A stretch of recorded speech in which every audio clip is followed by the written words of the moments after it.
Hello everyone, welcome to my YouTube channel. स्वागत है आपका अपने यूट्यूब चैनल लीगल बाइट्स 198 पर। Today I am here to discuss about Bharatiya Sakshya Adhiniyam chapter 7 which tells us about of the burden of proof।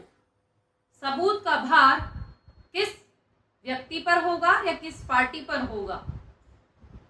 Section 104 to Section 113 we will discuss in this video। आज हम इस video में section 104 से section 113 के बारे में जानेंगे। Section 104 burden of proof. Proof का भार किस पर होगा। Whoever desires any court to give judgment as to any legal rights or liability dependent on the existence of fact। जबकि कोई व्यक्ति न्यायालय के समक्ष कुछ साक्ष्य प्रस्तुत करना चाहता है किसी केस के बारे में, किसी भी तथ्य के बारे में, which he assert must prove that those facts exist, and when a person is bound to prove the existence of any fact, it is said that the burden of proof lies on that person। Means यदि कोई व्यक्ति न्यायालय के समक्ष कोई तथ्य किसी भी केस से रिलेटेड प्रूव करना चाहता है, उसको साबित करना चाहता है, या किसी भी दस्तावेज के बारे में कोई गवाही देना चाहता है, एविडेंस प्रस्तुत करना चाहता है, तो उस व्यक्ति को कोर्ट के सामने यह प्रस्तुत करना पड़ेगा कि वास्तव में वह तथ्य जिसके बारे में वो व्यक्ति गवाही दे रहा है, साक्ष्य प्रस्तुत कर रहा है, वह एक्चुअली में एग्जिस्ट करते हैं, एग्जिस्टेंस में हैं। तब यह माना जाएगा कि जो व्यक्ति किसी भी फैक्ट के बारे में साक्ष्य दे रहा है, एविडेंस प्रस्तुत कर रहा है कोर्ट के समक्ष, तो बर्डन ऑफ प्रूफ उस व्यक्ति के ऊपर होगा। उसे साबित करने की जो जिम्मेदारी होगी, भार होगा, उस व्यक्ति पर होगा जो उसे साबित कर रहा है या जो उसके बारे में साक्ष्य दे रहा है।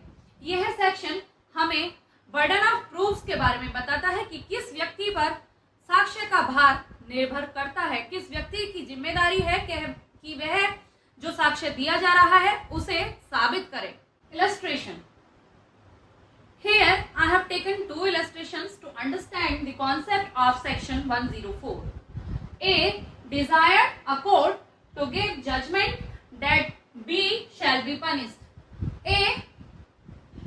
एक व्यक्ति है जो ये चाहता है किसी भी न्यायालय से कि वह एक ऐसा जजमेंट पारित करे, कोई ऐसा आदेश दे जिससे बी को सजा मिले।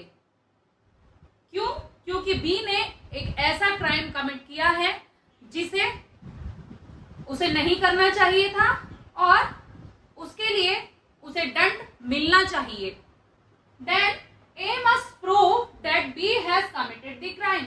Here A must prove that B has committed the crime। A को यह साबित करना होगा कि जो B है उसने वह क्राइम किया है जिसके लिए A किसी भी न्यायालय में अर्जी लगा रहा है कि B को दंड दिया जाए, सजा दी जाए। तब इस केस में जो बर्डन ऑफ प्रूफ होगा, सबूत का जो भार होगा, साक्ष्य को साबित करने का, किसी भी तथ्य को साबित करने का जो भार होगा वो ए पर होगा। क्यों? क्योंकि ए चाहता है कि जो बी है उसे पनिश किया जाए। Here second illustration, A wants to present B's dying declaration। A एक व्यक्ति है या कोई भी अधिकारी है जो बी का डाइंग डिक्लेरेशन लेता है और वह उसे कोर्ट में प्रस्तुत करना चाह रहा है। देन कोर्ट में साक्ष्य के रूप में प्रस्तुत करना चाह रहा है। A must first prove that B has intend that before the court can accept the declaration. इस केस में ए को यह साबित करना पड़ेगा कि जो बी है वह डेड है, अब बी की मृत्यु हो चुकी है जिस समय ए कोर्ट के समक्ष डाइंग डिक्लेरेशन प्रस्तुत कर रहा है उस टाइम पर बी जीवित नहीं है, तब कोर्ट एक्सेप्ट करेगी बी का डाइंग डिक्लेरेशन जो कि ए द्वारा लिखा गया था या फिर ए द्वारा रिकॉर्ड किया गया था। वह डाइंग डिक्लेरेशन कोर्ट तभी एक्सेप्ट करेगी जब ए ये प्रूव करेगा कि जो बी है उसकी मृत्यु हो चुकी है और जो बी है उसने उसे अपना डाइंग डिक्लेरेशन दिया मरने से पहले। तो इस केस में जो बर्डन ऑफ प्रूफ है किसी भी तथ्य को साबित करने का वह ए के समक्ष जाएगा। The burden of proof lies on A in second case. Section 105 on whom burden of proof lies, किस व्यक्ति पर सबूत देने की जिम्मेदारी होगी, किस व्यक्ति पर सबूत का भार होगा। The burden of proof in a suit or proceedings lies on that person. Burden of proof किसी भी केस में या किसी भी प्रोसीडिंग के दौरान उस व्यक्ति पर उस बर्डन ऑफ प्रूफ का भार होगा, किसी भी तथ्य को साबित करने का भार उस व्यक्ति पर होगा who would fail if no evidence at all were given on the either side. जो कि एविडेंस देने में असफल हो जाता है किसी भी तथ्य को प्रूफ करने के लिए, बर्डन ऑफ प्रूफ उस व्यक्ति पर लाइज होगा। सिंपल सी भाषा में समझते हैं, यदि दो पार्टी हैं और जो पार्टी ए है वह पार्टी बी पर केस करती है कि जो भी स्थिति या परिस्थिति रही होंगी उसके दौरान वो वन पार्टी अनदर पार्टी पर केस करती है और जो पार्टी केस करती है वह पार्टी सबूत देने में सक्षम नहीं रहती, साक्ष्य पेश करने में सक्षम नहीं रहती कोर्ट के समक्ष। तो जो बर्डन ऑफ प्रूफ होगा उस फैक्ट को प्रूव करने के लिए वह उस पार्टी पर लाई करेगा जो सबूत देने में असफल रही है या वह पार्टी जो कि हार रही है या हार चुकी है मुकदमा। For example, suppose A says that B took ₹1000 as a loan from him. एक एग्जाम्पल से समझते हैं, एक ए व्यक्ति है जो कहता है कि बी ने 1000 रुपए का लोन उससे लिया है। If no evidence is given in court, यदि कोई एविडेंस कोर्ट में नहीं दिया जाएगा तब the court will decide that it is not proof that B took any loan. तब अगर जब कोई एविडेंस कोर्ट के समक्ष प्रस्तुत नहीं किया जाएगा कि ए ने बी से लोन लिया, उसे साबित करने के लिए, then court will decide that B had not taken any loan from A. A will lose the case. A यहाँ पर केस हार जाएगा। Therefore, the responsibility to give proof will be on A. यहाँ पर इस केस में साक्ष्य प्रस्तुत करने की जिम्मेदारी A की थी कि B ने A से 1000 रुपए लिए हैं। उस संदर्भ के बारे में जानकारी देने की और साक्ष्य देने की जिम्मेदारी ए की थी, because A is the one who wants to prove that B took the money. क्यों? क्योंकि ए वह व्यक्ति था जो चाह रहा था कि ये जो प्रूव करना चाह रहा था कि बी ने उससे पैसे लिए हैं, 1000 रुपए लिए हैं। इन this case the burden of proof lies on A because A desires to prove that B has taken 1000 rupees from him. Section 106 burden of proof as to particular fact. जब किसी एक पर्टिकुलर तथ्य के बारे में सबूत देना है तो उसका जिम्मा किस व्यक्ति पर होगा।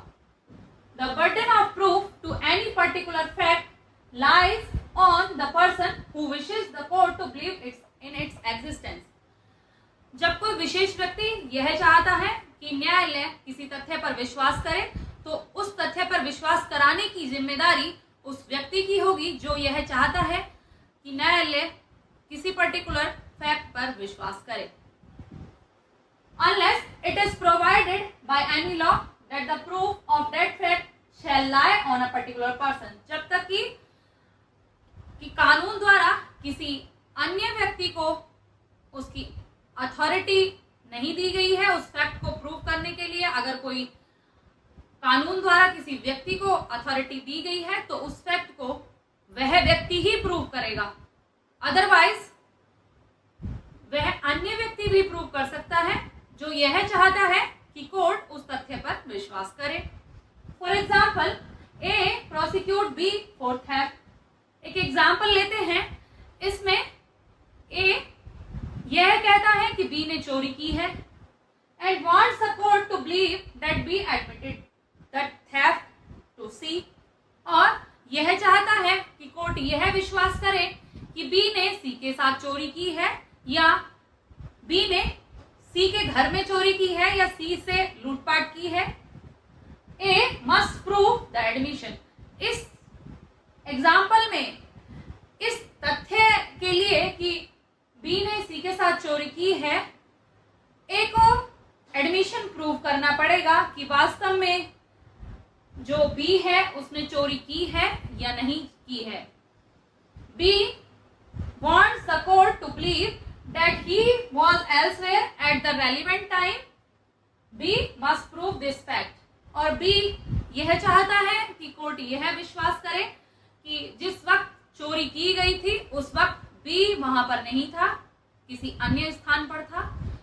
तो इस फैक्ट को प्रूव करने के लिए B को एविडेंस प्रस्तुत करना पड़ेगा कोर्ट में कि at the time when theft has occurred the B was not at that place, B was somewhere else, then here the burden of proof lies on B. In first case the burden of proof lies on A. पहले statement में जो सबूत का भार है, सबूत का जिम्मा है या साक्ष्य देने का जिम्मा है, साक्ष्य साबित करने का जो जिम्मा है वह A पर है, और दूसरे स्टेटमेंट में दूसरे पहलू में यह जिम्मा कि बी वहां पर नहीं था जिस वक्त चोरी हुई या बी द्वारा चोरी नहीं की गई, बी कहीं और था, इस फैक्ट को प्रूव करने का जिम्मा बी पर होगा। इस फैक्ट के बारे में साबित करने का या इस फैक्ट के बारे में एविडेंस देने का जो बर्डन ऑफ प्रूफ होगा वह बी पर होगा। Section 107 burden of proving fact to be proved to make evidence admissible. The burden of proving any fact necessary to be proved in order to enable any person to give evidence of any other fact is on the person who wishes to give such evidence. Means किसी तथ्य के सही होने के लिए जो कारण साबित करने की जिम्मेदारी है वह उस व्यक्ति पर होगी जो ऐसा कारण कोर्ट में साबित करना चाह रहा है या कोर्ट के समक्ष पेश करना चाह रहा है। उस व्यक्ति पर उस कारण को साबित करने की जिम्मेदारी होगी। For example, A wishes to prove a dying declaration by B. In this case A B के द्वारा दिया हुआ जो डाइंग डिक्लेरेशन है उसे प्रूव करना चाह रहा है कोर्ट में, तो ए मस्ट प्रूव बीज डेथ। इस केस में पहले ए को यह साबित करना पड़ेगा कि बी की मृत्यु हो गई है और जिस टाइम पर वह डाइंग डिक्लेरेशन कोर्ट में प्रस्तुत कर रहा है उस टाइम पर बी इस दुनिया में नहीं है। तब ही जो ए है वो बी का डाइंग डिक्लेरेशन कोर्ट में प्रूव कर पाएगा। B, A wishes to prove by secondary evidence। A secondary evidence के द्वारा यह प्रूव करना चाह रहा है कोर्ट में कि जो कंटेंट है डॉक्यूमेंट के या जो डॉक्यूमेंट के कंटेंट है वो डॉक्यूमेंट खो गया है, वो उस डॉक्यूमेंट के कंटेंट ए सेकेंडरी एविडेंस से प्रूव करना चाह रहा है। द्वितीय साक्ष्य से जो ओरिजिनल डॉक्यूमेंट था उसके कंटेंट ए प्रूव करना चाह रहा है, तो ए को पहले यह प्रूव करना पड़ेगा कि जो डॉक्यूमेंट है खो गया है, जब डॉक्यूमेंट खो गया है, अगर कोर्ट ए यह साबित कर देगा कि जो डॉक्यूमेंट है, जो ओरिजिनल डॉक्यूमेंट है, जो प्राइमरी डॉक्यूमेंट है वह खो गया है, तभी ए उस डॉक्यूमेंट के कंटेंट बी मतलब सेकेंडरी डॉक्यूमेंट से साबित कर पाएगा। A wishes to prove by secondary evidence the content of a lost document. किसी खोए हुए दस्तावेज के कंटेंट ए कोर्ट में प्रस्तुत करना चाह रहा है या प्रूव करना चाह रहा है, किससे? सेकेंडरी एविडेंस के द्वारा किसी खोए हुए दस्तावेज के कंटेंट ए कोर्ट में प्रूव करना चाह रहा है। A must prove that document has been lost. तो पहले ए को यह प्रूव करना पड़ेगा कि जिस डॉक्यूमेंट के कंटेंट वह कोर्ट में साबित करना चाह रहा है वह डॉक्यूमेंट खो गया है, तभी कोर्ट ए के द्वारा प्रस्तुत किया हुआ सेकेंडरी एविडेंस है उसे एक्सेप्ट करेगी। और ए जब यह प्रूव कर देगा कि वह डॉक्यूमेंट खो गया है तो वह उस डॉक्यूमेंट के कंटेंट के बारे में कोर्ट में सेकेंडरी साक्ष्य प्रस्तुत कर सकेगा। Section 108 burden of proving that case of accuse comes within exceptions. जब किसी व्यक्ति का जो केस है वो एक्सेप्शंस के दायरे में आएगा, तब उसे साबित करने की जिम्मेदारी किस व्यक्ति पर होगी। यह सेक्शन 108 हमें बताता है when a person is accused of any offense, the burden of proving the existence of circumstances that bring the case within any general exceptions।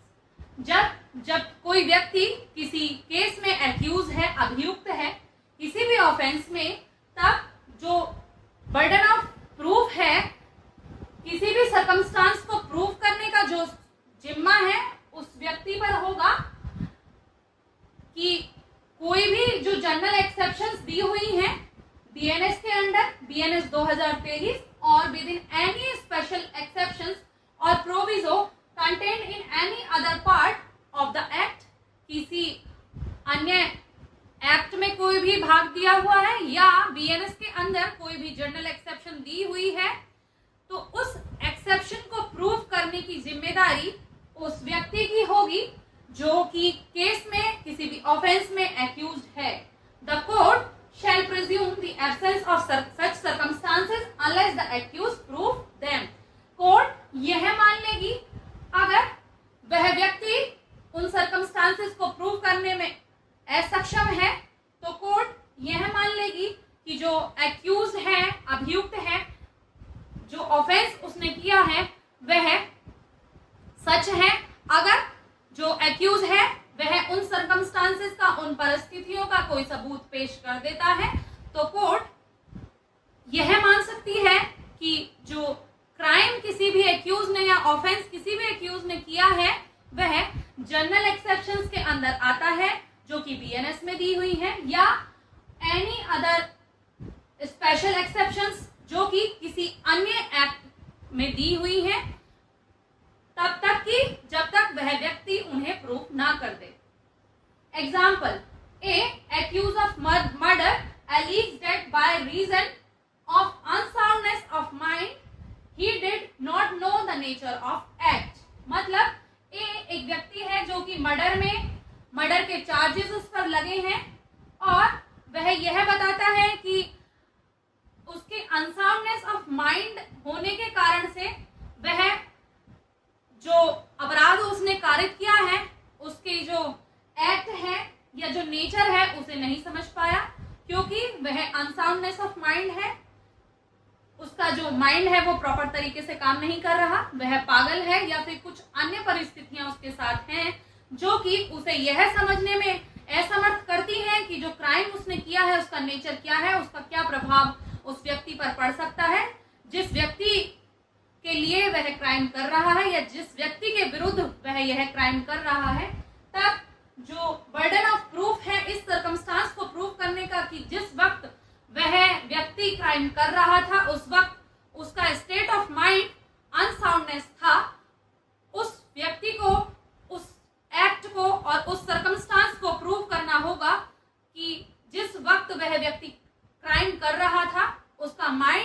अपने स्टेट में नहीं था, या कोई भी मेडिकल रिपोर्ट उसकी यह बताती है कि जो पर्सन है वह अनसाउंडनेस ऑफ माइंड है, तब जो मेडिकल रिपोर्ट होगी, ए की जो मेडिकल रिपोर्ट होगी वह यह साबित करने में मदद करेगी कि जो ए है वह अनसाउंडनेस ऑफ माइंड था जिस वक्त वह क्राइम कर रहा था। उस वक्त उसे जो क्राइम उसके द्वारा किया जा रहा था उसके नेचर का उसे पता नहीं था।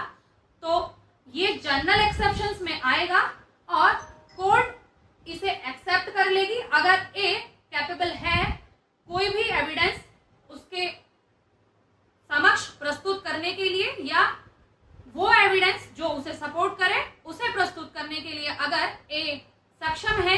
कोई भी मेडिकल रिपोर्ट दी जा सकती है या फिर किसी भी डॉक्टर का कोई भी स्टेटमेंट दिया जा सकता है कि जो ए का स्टेट ऑफ माइंड है वह स्टेबल नहीं है, तो कोर्ट उसे जनरल एक्सेप्शन के अंडर प्रिज्यूम करेगी। Section 109 burden of proving fact specially with in the knowledge. जब कोई तथ्य किसी व्यक्ति के नॉलेज में होगा तब उस फैक्ट को प्रूव करने का जिम्मा किसका होगा। When any fact is especially within the knowledge of any person, जब कोई तथ्य किसी पर्सन की नॉलेज में होगा, किसी पर्सन की जानकारी में होगा, तब जो बर्डन ऑफ प्रूफ है उस फैक्ट को प्रूव करने का उस व्यक्ति पर होगा जिसकी नॉलेज में वह फैक्ट होगा, जिसकी जानकारी में वह तथ्य होगा। For example, A is charged with travelling on a railway without a ticket. A पर जो आरोप लगा है वह रेलवे में विदाउट टिकट ट्रैवलिंग करने का आरोप लगा है। The burden of proving that he had a ticket is on him means जो बर्डन ऑफ प्रूफ होगा वह ए पर होगा कि उस वक्त जिस वक्त वह ट्रैवल कर रहा था उसके पास टिकट था। Section 110 burden of proving death of a person known to have been alive within 30 years.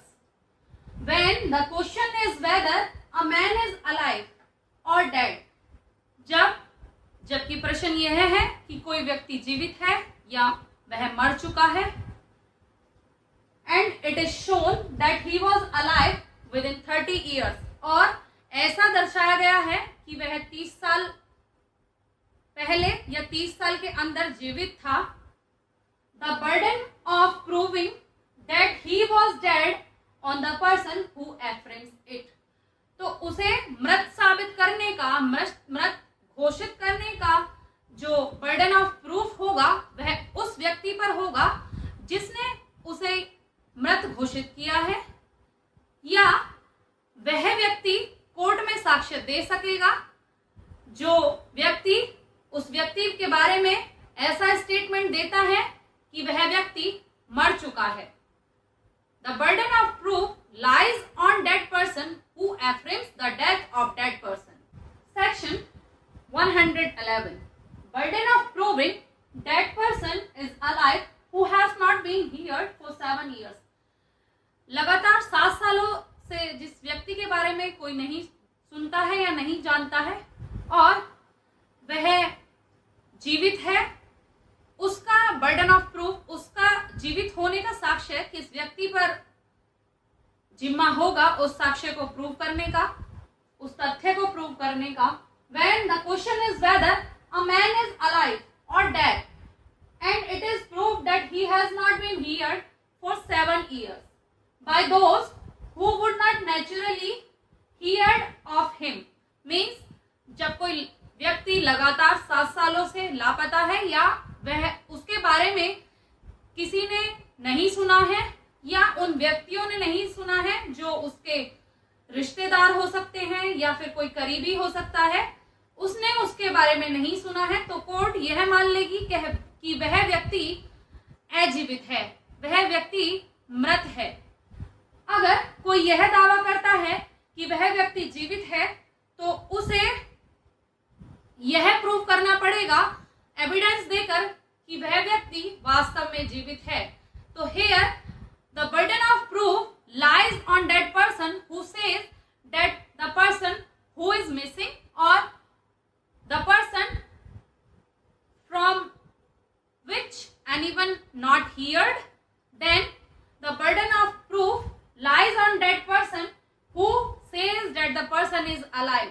Means किसी व्यक्ति के बारे में किसी रिश्तेदार ने या उसके घर वालों ने या उसके करीबी ने अगर नहीं सुना है या वह 7 सालों से लगातार लापता है और कोई व्यक्ति अचानक से आकर यह बोलता है कि वह व्यक्ति जीवित है, तो उसका जीवित होना, उस व्यक्ति का जीवित होना जो फैक्ट है वो उसका बर्डन ऑफ प्रूफ उस व्यक्ति पर होगा जो यह कह रहा है कि वह व्यक्ति जीवित है।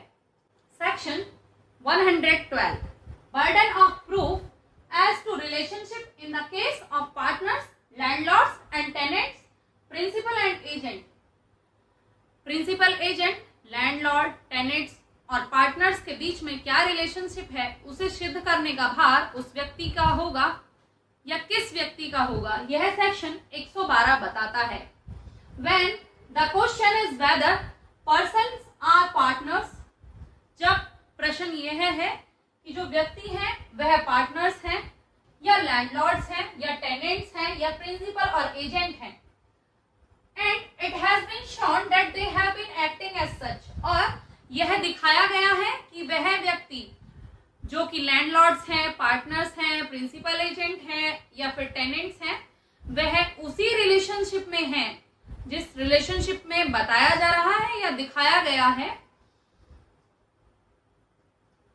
The burden of proving that they do not stand or have ceased to stand to each other in those relationships respectively is on the person who affirms it.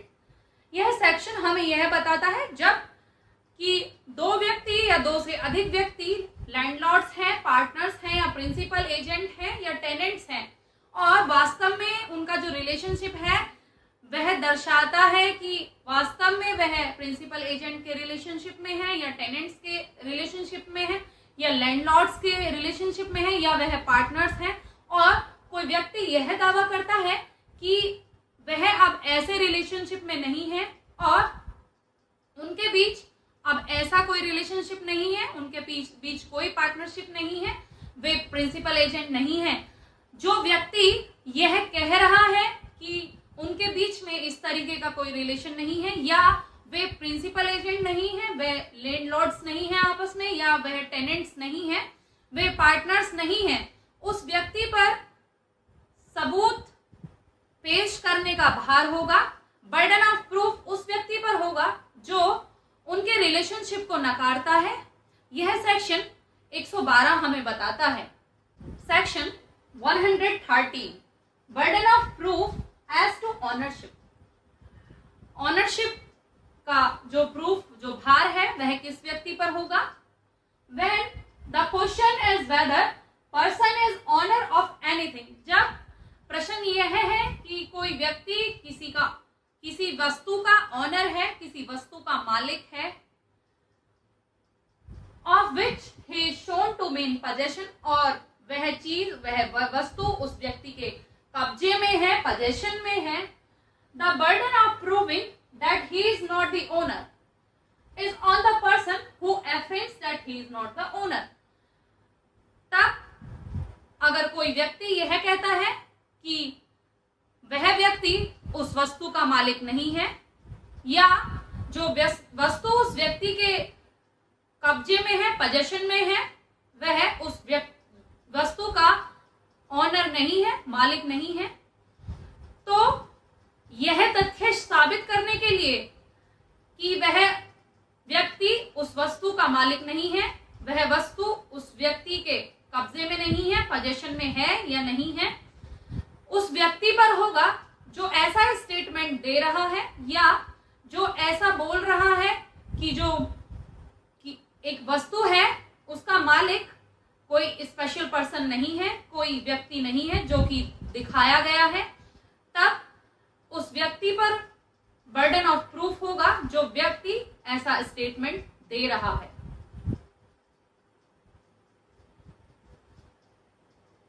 If you like my video do subscribe my channel. अगर आपको मेरी video या मेरे द्वारा दी हुई जानकारी अच्छी लगी है तो मेरी वीडियो को लाइक करें, शेयर करें, सब्सक्राइब करें Thank you.